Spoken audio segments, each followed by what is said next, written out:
American football, you kind of pass the ball forward, and in rugby, you pass the ball backwards. Other than that, in rugby, you play both sides. You play offense and defense, as opposed to American football, you usually have one specific position on offense or defense. My father's, he's racing his own camels here, so okay. I'm with you on both sides. He also on the camel side? Yes, he's been racing camels for as long as I've known. Yeah, he has maybe 40, 50 camels. He's doing the breeding. He's doing full everything. He's there in Shahaniya. स्पॉडकास्ट के इस special programme में आप सभी का इस्तकबाल है। हर हफ्ते की तरह हमारे स्टूडियो में आज मौजूद है एक एथलीट जो पहले कतर के रग्बी टीम को रिप्रेजेंट कर चुके हैं। Welcome Rakan to our studio FM 107. We welcome you. Thank you so much. It's very nice over here. Thank you. When I see you, I always go back to those 9 years. I think it's a pretty long time. And when I saw you covering, you were playing for Qatar National Team at the Aspire ground at the championship, the Asian Championship. How rugby became a sport with you? Yeah, I was born in Qatar. I was born here, but I completed all of my education in the States. I moved over there very quickly at a young age, and I spent about 20 years there, all of my education. So while I was there, I kind of fell in love with American sports. Okay. Ended up playing American football as my main sport. Played it through college, and then after I graduated, moved back here to Qatar. And they had a little bit of an American football scene here, and I did that, against the American bases here. We had some football tournaments. That was a lot of fun. But then I heard there was the national rugby team, and it's a very similar sport. So I figured, let me give it a try.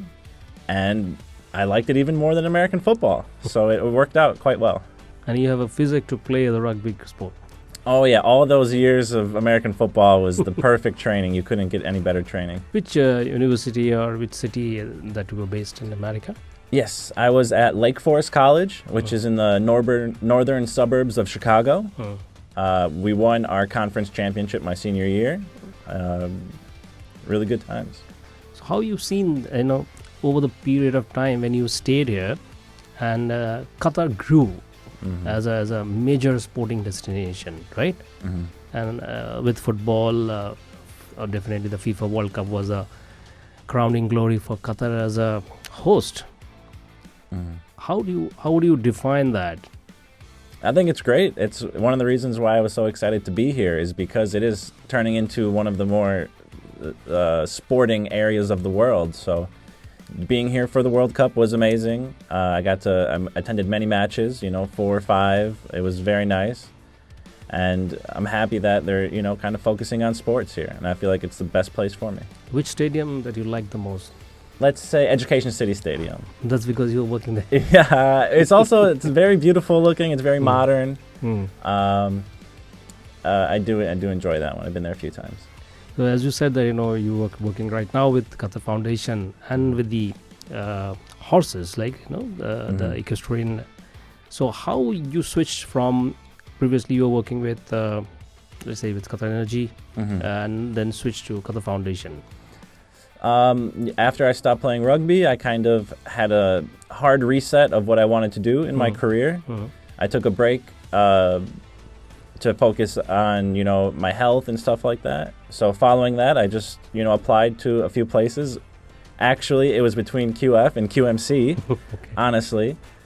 And I figured I could do QMC, at least part-time, always have that. And then I went with QF from there. And it was it was also a sporting kind of role. Yeah. I was working on bringing in the gyms into Education City and working with the soccer teams. We had PSG doing practices and training for the kids there. So I was, part of that. So it was my kind of way to stay in sports. That's kind of what drew me into QF. And since then, there was, a few transitions within the company itself, and I ended up at EVMC. And it's quite nice, A lot of these horses are athletes themselves. So they're used in the competition. So I kind of look at it that way. And yeah, I'm happy where I'm at. So you kind of looking after the horses means how do you define that? Looking after the horses in what respect? So it is EVMC is like a hospital. So there are tons of doctors there. I'm more on the admin side, the business operations. So I'm working on the social media, some finance, whatever EVMC kind of tasks they, kind of need to be done. I'm kind of all over the place, trying to help out. So you got involved with Al Shakab? Yes, through Al Shakab. Because it's also with QF, under QF. We're all kind of together. This rugby, let's pinpoint on the rugby sport. When any children, young children, they watch rugby, they say, this is too, aggression is involved, unlike football. So is that a kind of negative feeling? I wouldn't say so necessarily. For example, the Olympics, rugby sevens just got added as one of the most recent sports added to the Olympics. So if anything, it's quite more, recent. I think them being added, there's a lot of room to make history, to represent. There's a lot of room for growth in that sport. It's just started being there. So I think it's a great time for rugby at the moment. What is right now the scene with Qatar Rugby? I still follow them, through social media. They're still training. I think they're still doing some competitions. I do see, I think over the last, recent times, they're doing quite well. So I'm happy to hear they're doing good. So, American football and rugby, what is the difference? In American football, you kind of pass the ball forward, and in rugby, you pass the ball backwards. Other than that, in rugby, you play both sides. You play offense and defense, as opposed to American football. You usually have one specific position on offense or defense. Well, growing up in the United States, and when I was playing American football in high school, it was a public school. We didn't have that many students, so I was actually playing the entire game, which kind of, helped going into rugby because I'm used to staying on the field the whole time. I played offense, defense, special teams, like I was kicking it, which they also do in rugby as well. So there is definitely some things similar between the two. Football, you tried? The normal soccer, In America, it's not the biggest sport there. It's more American football, basketball, baseball. And growing up in the States, I literally played almost every single sport except for football, soccer. If I would have known that, we would have got the World Cup, if I would have known that, my father was a collegiate soccer player, I kind of would have got into it. He kind of stayed here in Qatar while I was there in the States. So in hindsight, I think I could have gone with football, especially how big it is now. But I really enjoyed, doing what I loved growing up, and then being able to represent the Qatar national rugby team, playing against the Fiji team, who was the first Olympic rugby sevens world champions. So I'm happy with how it went, but for my kids, maybe we'll let them give them the options. Let them know that either could be good.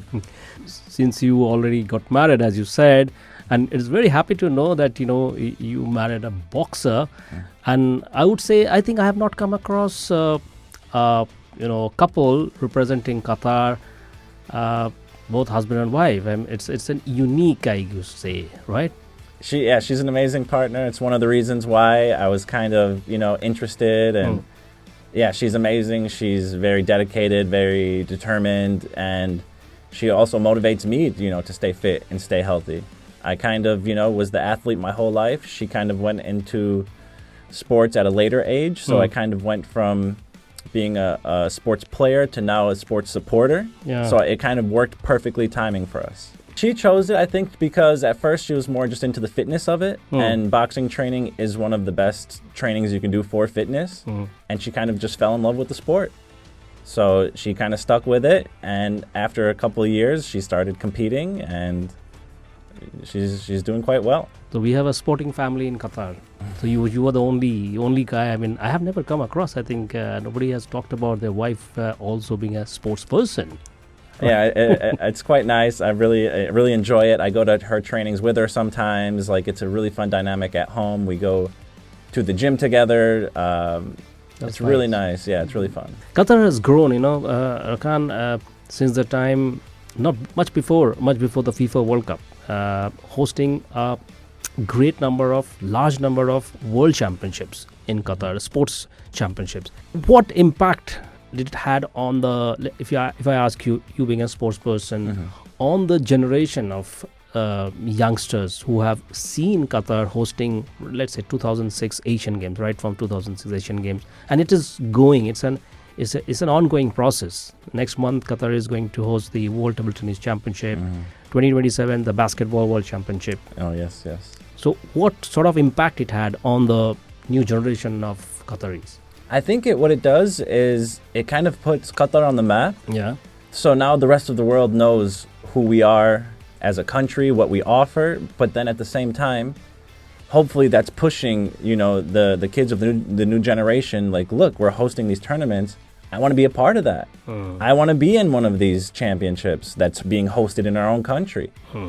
I think it's a great motivation that, hey, we're doing a lot of things here. I want to be a part of it. Even the equestrian championship, Al-Shaka, in the world tour that recently Qatar hosted, and from next year I think they have come up with a bigger plan. 6 months long championships, the Arab Championship, the GCC championships are also locally. I mean, the horses, as you are aware because you're working with the department, that I think the Qatar government are making people aware the importance of horses and camels, right? Yeah, it's great. Yeah, I'm working with the horses, and my father's he's racing his own camels here. So okay. I'm with you on both sides. Okay, he also on the camel side? Yes, he's been racing camels for as long as I've known. Yeah, he has maybe 40, 50 camels. He's doing the breeding. He's doing full everything. He's there in Shahaniya. So. And very recently there was a championship, if you're aware of. And we won. You won that? Qatar won. Qatar won. Yeah, Qatar won. That handball. Camel handball, right? Well, there was the GCC race recently as well. I don't know if that's what you were referring to. Yeah, it's basically an international. Yeah. It's an American team came, an Australian team came, and Oman, Qatar, UAE, all those teams came, and it was a new innovation. Maybe Qatar thought of how to promote the camel race plus handball championship. Oh, it was combined. Okay, it was combined. Yeah. It was very interesting to see. So Qatar is promoting basically the traditional sports like camel race and the horse, as well as equestrian show jumping events. Why do you think Qatar is doing promoting, investing a lot of money on these sports? I think it's great. It's not just focusing on football. It's giving more. The football's there for international, but then, like you said, this is more local stuff with the equestrian, with the camels, these kind of things. It's very nice. One of the great things about Qatar is that they really do want to keep the local culture, the traditions going around, and I love it. It's great. It's a big part of my family. It's a big part of my job. It's a big part of my life.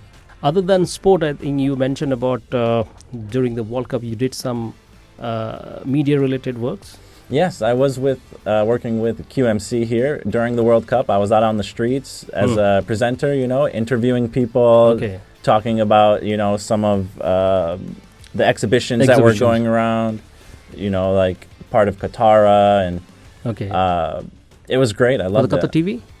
Yes, I believe it was. And Qatar Plus. Qatar Plus, yeah. So how was that experience? Great. I love it. I love the media.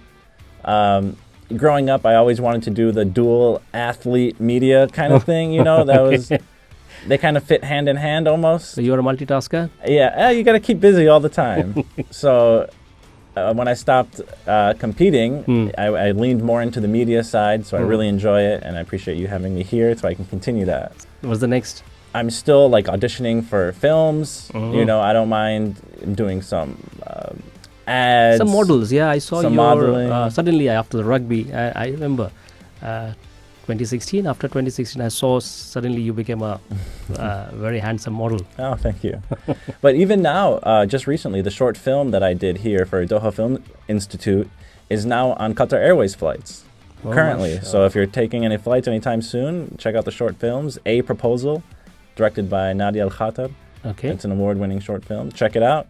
So what is it about? it's quite funny actually, because the director herself kind of has a similar story to me, but it's kind of about kind of what she went through growing up, as to where she's mixed, and when trying to find a spouse, and you have to, if you want to marry someone outside of Qatar, you have to go to the government and get approvals. Yeah. So it's basically about how it feels to go through that. But the film itself was kind of, a bit of a comedy, but a bit at the same time showing of how scary that could be, how nerve-wracking you have to do, and sitting in front of, these officials who determine if you can marry the person who you want to marry. So you were behind the camera? Yes, I was, one of the actors. One of the actors? Yes, oh. yes. Mm-hmm. And the script written by you? Oh, no, just me, just straight acting. That was just... You did acting, eh? Yeah, I was one of the actors on there. It's marvelous. Your message to the kids, the young children, your message, how to become a successful sports person and a successful person in general, like you. Okay, well, thank you, first of all. I would say just follow your interests. Spend your time what you're interested in.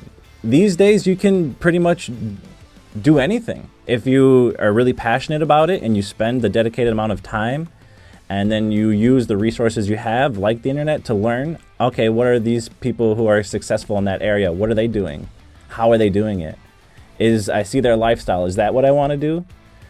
Overall is follow all of your interests. Like, even if it's not all of them at the same time, when you're passionate about it, follow it. And there's so much time. So it's like anything you're interested in, go for it. Do something with it. Try and learn about it. See where it could take you. And eventually, a lot of these interests will kind of intertwine, and things that you were following before is helping you in another category. True. And that was really nice, Rakan. You have shared your experience, and it's an eye-opener for me as well. I know I only knew that you were playing rugby, but I never knew that you have produced into music. So that was really nice, and thanks for joining us on this podcast program. It's such a pleasure to see you again and sit with you again. Thank you so much. It's one of my greatest, achievements was, doing things with you before. Outside of the rugby, we would have our times where we would meet, and really I look back on those fondly all the time, and I really appreciate you again for bringing me back to be able to do this. Thank you so much. Thank you so much. So ye the Rakan basically Qatar के former rugby player, and US में settle होने के बाद उन्होंने 20 साल के बाद Qatar में शिफ्ट हुए, and he has done a lot in his life, I would say. अगले हफ्ते फिर मुलाकात होगी एक और दिलचस्प और सक्सेसफुल एथलीट के साथ. तब तक के लिए मुझे यानी मोहम्मद अमीन को दीजिए इजाज़त. फ़ी अमानिल्लाह.